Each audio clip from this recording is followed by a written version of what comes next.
Saya puji Tuhan punya satu anak umur 4 tahun. Terus punya seorang suami juga, satu aja ya.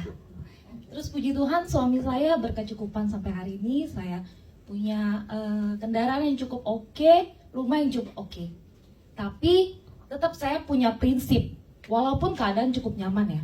Saya punya prinsip kalau jadi wanita tuh harus bisa berdaya. Di sini banyak banget nih cewek-cewek, ya kan?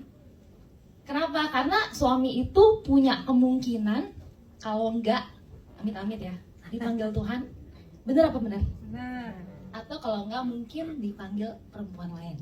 Kenyataan hidup gitu ya. Nah, intinya saya selalu percaya kalau wanita itu harus punya kemandirian sendiri secara finansial. Makanya dulu saya selalu kejar karir sebagai karyawan di hotel. Nah, singkat cerita saya kerja selama 2-3 tahun, karir cukup oke. Untungnya seperti yang tadi Ko Budi bilang, waktu itu saya sempat nerawang. Oke, saya naik pangkat 2 kali nih dalam 2 tahun. Terus naik gajinya dikit. Terus saya mikir lagi, kira-kira nih 5 tahun kayaknya gue bakal jadi peringkat ini deh. Gajinya naik berapa ya? Terus saya nanya nih sama yang manajer-manajer gitu. Aduh, kayaknya kalau untuk kayak gaya hidup kayak gini kayak nggak cukup. Akhirnya saya resign. Padahal baru kerja 2-3 tahun. Terus saya nekat buka usaha sendiri. Nah, saya buka usaha fashion, baju renang anak. Puji Tuhan sampai sekarang juga masih jalan. Udah berjalan 5 tahun. Nah, tapi pada saat 2020 bisnisnya turun. Di saat banyak banget sih yang terkena dampak ya di saat itu, nggak cuman apalagi fashion. Terus banyak banget yang kena dampak. Teman-teman kerja saya juga untung saya resign. Kalau nggak mungkin udah nggak tahu mau makan apa gitu kan. Terus di saat saya turun ada industri yang naik ternyata. Kebanyakan sih network marketing sama insurance.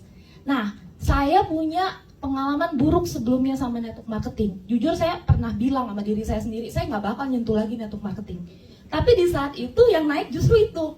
Nah, disitulah saya belajar untuk oke, saya harus buka hati nih, saya harus buka diri, saya harus belajar untuk lihat peluang.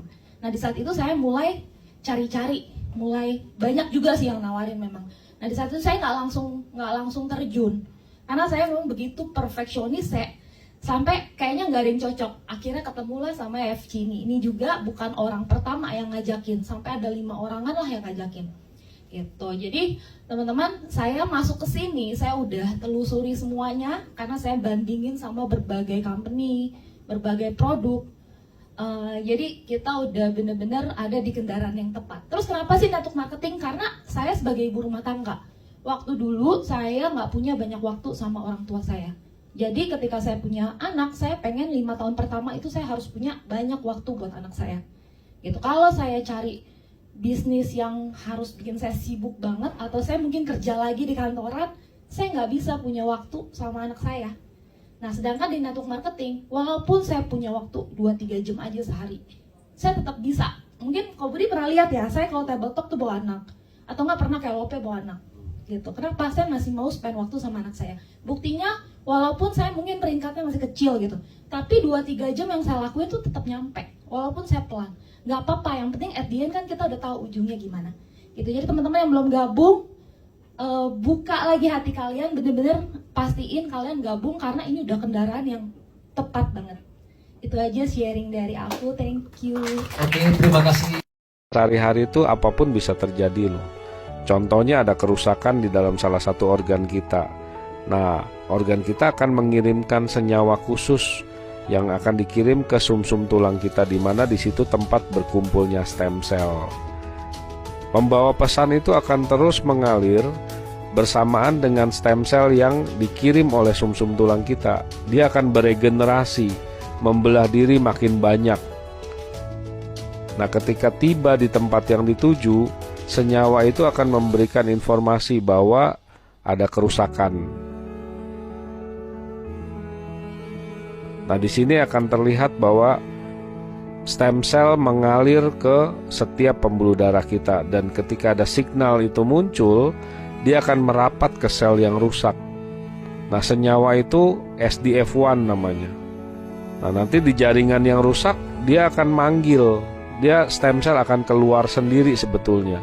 Dia akan nempel, kemudian beregenerasi.